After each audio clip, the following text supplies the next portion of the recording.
천국복음 48번째 마태복음 22장 34절에서 40절 크고 첫째 되는 계명 첫 번째입니다. 예수께서 사두개인들로 대답할 수 없게 하셨다 함을 바리새인들이 듣고 모였는데 그 중에 한 율법사가 예수를 시험하여 묻되 선생님 율법 중에서 어느 계명이 크니이까? 예수께서 이르시되 네 마음을 다하고 목숨을 다하고 뜻을 다하여 주 너의 하나님을 사랑하라 하셨으니 이것이 크고 첫째 되는 계명이요 둘째도 그와 같으니 네 이웃을 네 자신과 같이 사랑하라 하셨으니 이 두 계명이 온 율법과 선지자의 강령이니라. 아멘. 예수님께서 하나님을 사랑하고 이웃을 사랑하는 것이 크고 첫째 되는 계명이라고 말씀하셨습니다. 오늘부터 몇 시간 크고 첫째 되는 계명에 대해서 나누겠습니다. 첫 번째, 예수님께서 말씀하신 크고 첫째 되는 계명. 예수님이 말씀하신 크고 첫째 되는 계명은 하나님 사랑과 이웃 사랑입니다. 예수님은 마음과 목숨과 뜻을 다하여 하나님을 사랑하고 네 자신같이 이웃을 사랑하라고 말씀하셨습니다.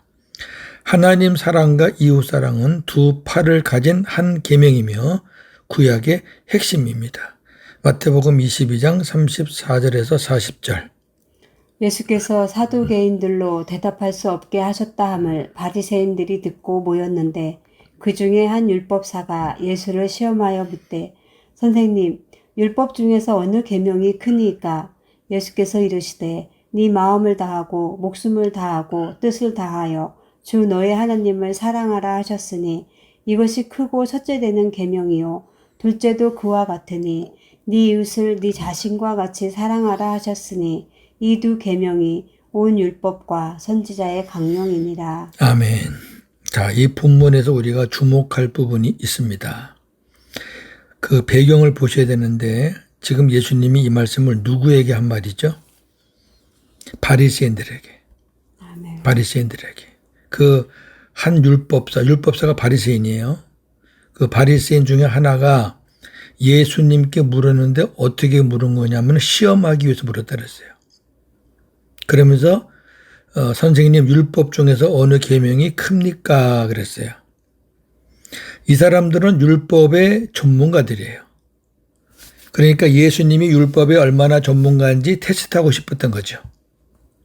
그래갖고 흠집을 내는 거죠. 예수님의 대답은 간단하죠. 너희가 율법 전문가야? 그렇다면 네 마음을 다하고 목숨을 다하고 뜻을 다하여. 자, 엄청 무서운 겁니다. 이거는. 한마디로 말하면 생명을 다하여 주 너희 하나님을 사랑해라. 그냥 주 너희 하나님을 사랑하라 그러면 좋았을 텐데 마음과 목숨과 뜻을 다해서 사랑하라니까 움찔하겠죠. 그리고 그것이 첫째고 둘째도 같은데 네 이웃을 네 자신같이 사랑하라. 이웃을 사랑하는 거 좋은데 내가 나를 사랑하는 것처럼 사랑하라니까 이것도 또 움찔하는 거죠. 그러면서 이 두 계명이 온 율법과 선지자는 구약 성경을 말하는 거죠. 구약 성경의 강령이다. 핵심이다. 아멘. 자, 배경을 볼 때에 율법으로 물어보는 율법사의 질문에 예수님도 율법으로 대답하신 겁니다. 율법으로 대답하신 것 중에 최고의 대답이죠. 복음으로 대답하신 게 아닙니다. 왜? 복음으로 대답해봐야 저 사람들하고 대화도 안 되고 알아듣지도 못해요. 율법으로 대답하시면서도 저들의 길을 확 죽이는 그런 멋진 말씀을 하신 거죠. 아무도 못해요. 누가 목숨을 다해서 마음을 다해서 하나님을 사랑하고 누가 자기가 자기를 사랑하는 것처럼 이웃을 사랑하겠습니까? 힘든 게 아니라 못합니다. 그것을 염두에 두셔야 오늘 말씀 전개가 쉽습니다. 사랑은 율법의 완성입니다. 로마서 13장 10절. 사랑은 이웃에게 악을 행하지 아니하나니 그러므로 사랑은 율법의 완성이니라. 아멘. 우리가 율법을 지킨다고 난리를 치죠. 애쓰고 힘쓰고 열심을 내고 노력하고 잘 안 되죠. 그런데 사랑하면 끝나는 거예요. 아멘. 결국 율법의 최종 목적은 사랑인데 거기까지 가는 건데 그 사랑은 어떻게 해야 되느냐? 이제 그게 이제 숙제지요. 우리 힘으로 사랑이 가능하냐? 조금은 가능해요. 흉내는 가능해요. 근데 율법의 완성까지 이를 사랑은 아니에요. 예를 들면 예수님은 부모나 자식보다 주님을 더 사랑하라고 하셨는데 과연 그것이 쉬운 일이고 가능한 일인가 하는 겁니다. 마태복음 10장 37절. 아버지나 어머니를 나보다 더 사랑하는 자는 내게 합당하지 아니하고 아들이나 딸을 나보다 더 사랑하는 자도 내게 합당하지 아니하며. 아멘. 부모와 자식보다 주님을 더 사랑하라. 말은 쉬워요. 그러나 실질적으로 눈에 보이지 않는 주님보다 눈에 보이는 부모와 자식을 주님보다 덜 사랑한다? 어린 자녀, 예쁜 자녀들을 둔 부모님이 이 말에 쉽게 동의할 수 있겠어요? 부모님께 효도하는 자녀들이 이 말에 쉽게 동의할 수 있겠냐고요. 어려워요. 그런데 어려운데 왜 예수님이 이러한 요구를 하셨을까? 부모님을 사랑하지 말라는 게 아니에요. 자식을 사랑하지 말라는 게 아니에요. 더 사랑하는, 더. 사랑하되 주님을 더 사랑하라는 거죠. 이제 제가 이제 문제점을 드린 거예요. 예. 크고 첫째 되는 계명도 우리가 못 지키면서 그럼 도대체 어떻게 하란 말이냐. 다른 것들은 다 작은 계명인데 우선 이 큰 것도 못 지키면서 우리가 무슨 계명과 율법을 지킨다고. 큰 두 번째. 하나님의 뜻은 예수님께서 첫째 것을 폐하시고 둘째 것을 세우시는 겁니다. 율법의 기능은 예수님께서 오실 때까지 필요한 것입니다. 율법의 역할은 주님이 오실 때까지예요. 갈라디아 3장 19절. 그런즉 율법은 무엇이냐? 범법함으로 더하여진 것이라. 천사들을 통하여 한 중보자의 손으로 베푸신 것인데 약속하신 자손이 오시기까지 있을 것이라. 아멘. 율법의 기능은 범법함으로 더해진다. 죄를 깨닫게 하는 거죠. 죄를 깨닫게 하고 그 다음에 또 하나 기능은 예수님이 오실 때까지 필요한 거예요. 예수님께서 십자가에 죽으심으로 성취하신 하나님의 뜻은 첫 것을 폐하시고 둘째 것을 세우시는 것입니다. 시브리 10장 9절 10절. 그 후에 말씀하시기를 보시옵소서 내가 하나님의 뜻을 행하러 왔나이다 하셨으니 그 첫째 것을 폐하심은 둘째 것을 세우려 하심이라. 이 뜻을 따라 예수 그리스도의 몸을 단번에 들이심으로 말미암아 우리가 거룩함을 얻었노라. 아멘. 예수님이 첫 언약을 폐하시고 둘째 언약을 세우시기 위해서 십자가에서 죽으셨다. 옛 언약을 폐하시고 새 언약을 세우시기 위해서 십자가에서 죽으셨다. 그로 인해서 우리가 거룩함을 얻었다. 이것이 하나님의 뜻이었다. 예수님께서 십자가에 죽으심으로 율법의 저주에서 승리하셨습니다. 골로새 2장 14, 15. 우리를 거스리고 불리하게 하는 법조문으로 쓴 증서를 지우시고 제하여 버리사 십자가에 못 박으시고 통치자들과 권세들을 무력화하여 드러내어 구경거리로 삼으시고 십자가로 그들을 이기셨느니라. 아멘.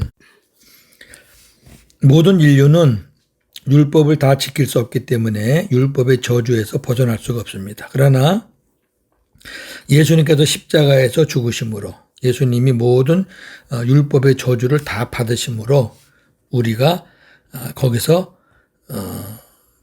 해방될 수 있었고요. 예수님이 십자가로 다 이기셨다 그랬어요.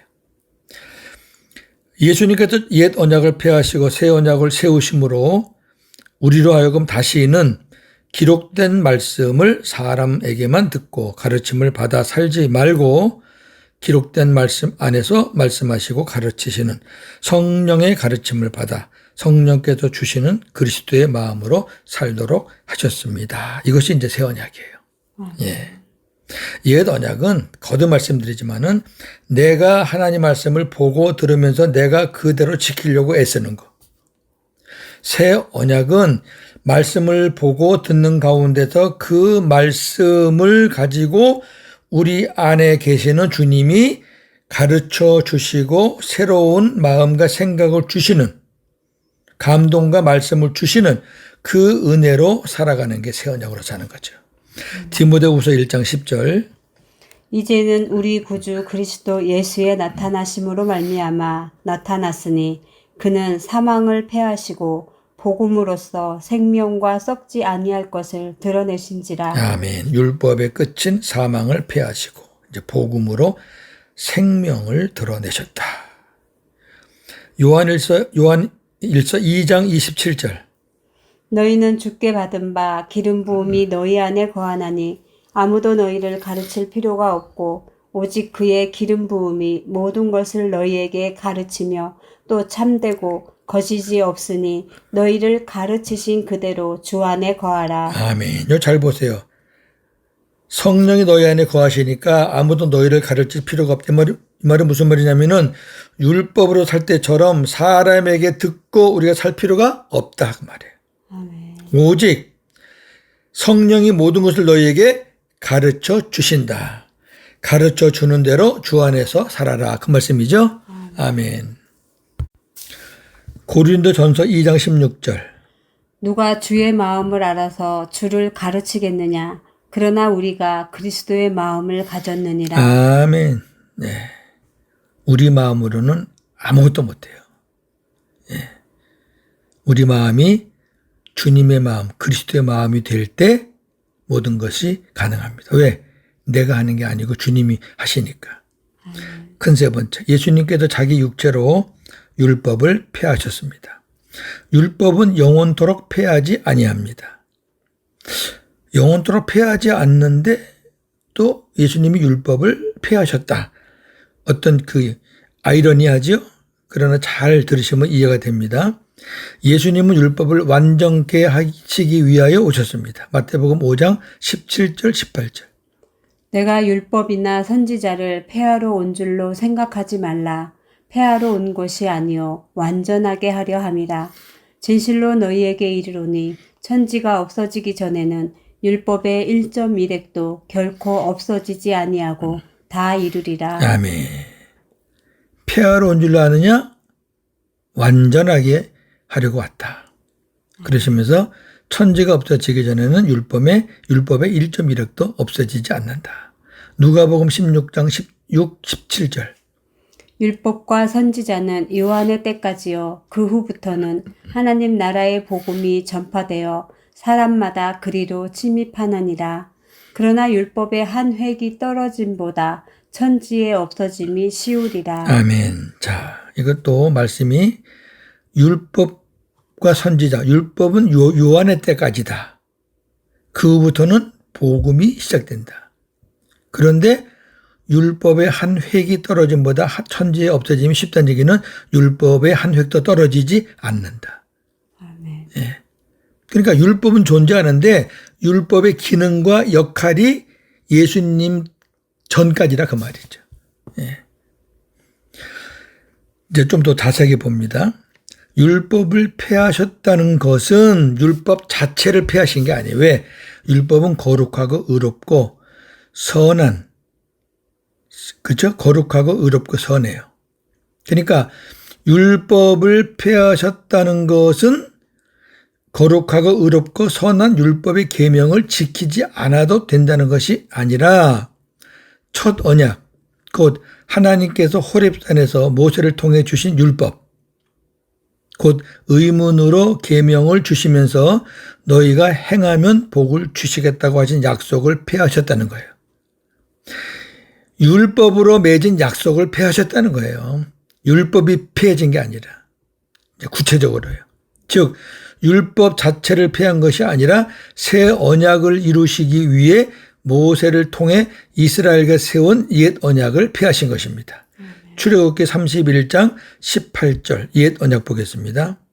여호와께서 시내산 위에서 모세에게 이르시기를 마치신 때에 증거판들을 모세에게 주시니 이는 돌판이요 하나님이 친히 쓰신 것이더라. 아멘. 첫째 언약을 썼어요. 십계명. 출애굽기 34장 28절. 모세가 여호와와 함께 40일 40야를 거기 있으면서 떡도 먹지 아니하였고 물도 마시지 아니하였으며 여호와께서는 언약의 말씀 곧 십계명을 그 판들에 기록하셨더라. 아멘. 두 번째 쓰셨죠? 하나는 첫 번째 거 깨지고 두 번째 쓰신 거예요. 신명기 5장 32절 33절. 그런즉 너희 하나님 여호와께서 너희에게 명령하신 대로 너희는 삼가 행하여 자로나 우로나 치우치지 말고 너희 하나님 여호와께서 너희에게 명령하신 모든 도를 행하라. 그리하면 너희가 살 것이요 복이 너희에게 있을 것이며 너희가 차지한 땅에서 너희의 날이 길리라. 아멘. 여기 출애굽기와 신명기에 있는 말씀은 다 옛 언약입니다. 모세와 맺으신 하나님의 첫 번째 언약입니다. 좌로나 우로나 치우치지 말고 하나님이 말씀하신 모든 도를 행하라. 그리하면 살고 복이 임할 것이다. 너희가 차지한 가나안 땅에서 너희 날이 길 것이다. 하나님 말씀은 하나도 틀린 게 없어요. 율법은 거룩하고 선하고 의로워요. 문제는 이거를 이스라엘 백성들이 지킬 수 있냐 그 말이에요. 못 지킵니다. 못 지키니까 문제죠. 분명히 하나님의 마음은 우리가 알아요. 이스라엘 백성들에게 복을 주시고 싶은. 근데 하나님은 또 이것을 이스라엘 백성이 지키지 못할 것도 알아요. 그러면 지키지 못할 것을 왜 하나님이 말씀하시겠어요? 지키지 못할 것을 주시고 백성들이 거기에 지키지 못한다는 것을 깨닫고 힘들어서 허우적댈 때 하나님이 다른 언약을 주시려고 그러는 거죠. 예.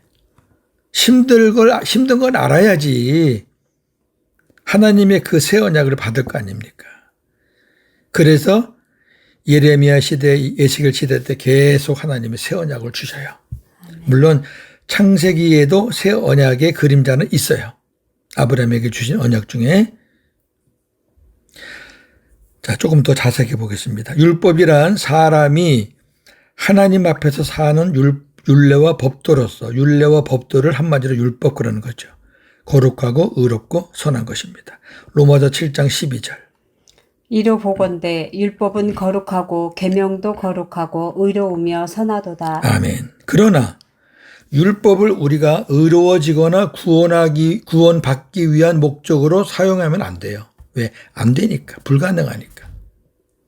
율법은 우리의 죄를 깨닫게 하여 우리를 그리스도에게로 인도하는 초등교사 역할을 합니다. 갈라디아 3장 24절. 이같이 율법이 우리를 그리스도께로 인도하는 초등교사가 되어 우리로 하여금 믿음으로 말미암아 의롭다함을 얻게 하려 함이라. 아멘. 율법의 기능과 역할은 거기까지예요. 예수님께로 인도하는 역할만 하는 거죠. 그걸 우리가 지키려고 하면 한 사람도 안 돼요. 그 율법을 통해서 율법 속에 감추어진 율법에서 말씀하시는 그리스도를 우리가 찾아야 돼요. 그리고 그 주님을 만나야 돼요. 그러면 율법의 첫 번째 기능은 끝난 거예요. 그 다음에 예수님을 우리가 주님으로 영접하고 그때부터 이후에 율법은 뭐예요? 우리의 삶의 방법을 알려주는 그리스도의 율법이 되는 거죠. 그거는 이제 복이에요. 구원은 예수님으로 끝나는 거고 구원받은 이후에 율법을 지키는 것은 우리의 복이에요. 하나님 앞에 가서 받을 기업이에요. 그 율법의 양면성입니다. 구원받기 전에 율법은 죄를 깨닫게 하고 주님께로 인도하는 거고 구원받은 후에 율법은 그리스도 안에서 지키는 율법은 우리가 하나님 앞에 가서 상 받을 하나의 근거가 되는 거죠. 굉장히 중요한 말씀이죠. 율법은 육신의 생명 곧 육신의 생각과 마음으로는 지킬 수가 없으므로 사람의 말을 듣고 가르침을 받아 거룩하고 의롭고 선하게 살려고 노력해서는 안 됩니다. 기록된 하나님의 말씀을 사람의 말만 듣고 지키려고 하는 것 자체가 어제 말씀드렸지만 불법입니다. 그러나 우리가 그리스도 예수 안에 있는 생명의 성령의 법으로 살 때, 이것이 다른 말로 말하면 새 언약의 복음으로 살 때, 그리스도 안에서 율법의 요구가 자동적으로 이루어지는 것입니다. 무슨 말이냐면은 내 안에 예수님이 안 계실 때에는 내가 율법을 지키려고 별별 노릇, 별별 짓을 다 해도 안 됐는데 주님이 내 안에 오셔서 살아계셔서 우리 안에서 말씀을 주시고 은혜를 주시니까 주님 때문에 하나님의 율법이 순종할 수 있게 율법의 요구가 이루어지는 그러한 놀라운 역사를 우리가 체험할 수 있다고 말이죠. 로마서 8장 1절에서 4절. 그러므로 이제 그리스도 예수 안에 있는 자에게는 결코 정죄함이 없나니 이는 그리스도 예수 안에 있는 생명의 성령의 법이 죄와 사망의 법에서 너를 해방하였습니다. 율법이 육신으로 말미암아 연약하여 할 수 없는 그것을 하나님은 하시나니 곧 죄로 말미암아 자기 아들을 죄 있는 육신의 모양으로 보내어 육신의 죄를 정하사 육신을 따르지 않고 그 영을 따라 행하는 우리에게 율법의 요구가 이루어지게 하려 하심이니라. 아멘. 정리합니다. 첫째, 예수님이 말씀하신 크고 첫째 되는 계명은 하나님 사랑과 이웃 사랑입니다. 예수님은 마음과 목숨과 뜻을 다하여 하나님을 사랑하고 네 자신같이 이웃을 사랑하라고 말씀하셨습니다. 하나님 사랑과 이웃 사랑은 두 팔을 가진 한 계명이며 구약의 핵심입니다. 이 말은 예수님 말씀은 한 율법사의 질문에 예수님이 율법으로 대응하신 내용입니다. 이것을 우리가 인간의 생각으로 육신의 마음과 생각으로 지키려고 하면은 불가능합니다. 그러나 둘째, 육신의 생각과 마음으로는 하나님의 크고 첫째 되는 계명을 지킬 수 없지만 우리가 그리스도 예수 안에 있는 생명의 성령의 법으로 살 때, 새 언약의 복음으로 살 때, 주님을 내 안에 모시고 주님이 주시는 말씀과 은혜로 살 때 그리스도 안에서 율법의 요구가 자동적으로 이루어지는 것입니다. 할렐루야. 이것이 복음으로 사는 겁니다. 오늘도 복음으로 승리하시는 저와 여러분 되기를 주님의 이름으로 축원합니다. 아멘. 하나님 오늘 크고 첫째 되는 계명에 대해서 말씀을 나누었습니다. 한 율법사의 질문에 예수님이 율법으로 답변을 하신 내용인데 우리에게 지키라고 하신 것이 아니라 율법사에게 네가 이것을 지킬 수 있느냐? 지금까지 지켜왔느냐라고 물으시는 거죠. 아무도 지킬 수 없습니다. 지킬 수 있다면 예수님이 왜 이 땅에 오셨으며 예수님이 왜 십자가에 죽으셨겠습니까? 왜 예수님이 우리 안에 오셔야 되겠습니까? 못 지키니까, 할 수 없으니까 예수님이 죽으시고 부활하셔서 우리 안에 오신 것 아니겠습니까? 내 힘으로는 안 됐지만 예수님이 내 안에 오셔서 나의 왕으로 사시고 우리의 머리로, 주인으로 우리에게 필요한 생수를 부어주시고 은혜를 주시고 또 말씀을 주시고 우리의 마음과 생각을 만져주심으로 주님의 마음 안에서 우리가 하나님의 뜻을 순종할 수 있게 되고 율법의 요구를 이루어 드리는 그러한 우리의 삶이 된 것을 감사드립니다. 새 언약의 복음으로 살게 하신 하나님께 감사하며 오늘도 복음으로 승리하는 하루가 되게 하여 주시옵소서. 예수님의 이름으로 기도하옵나이다. 아멘.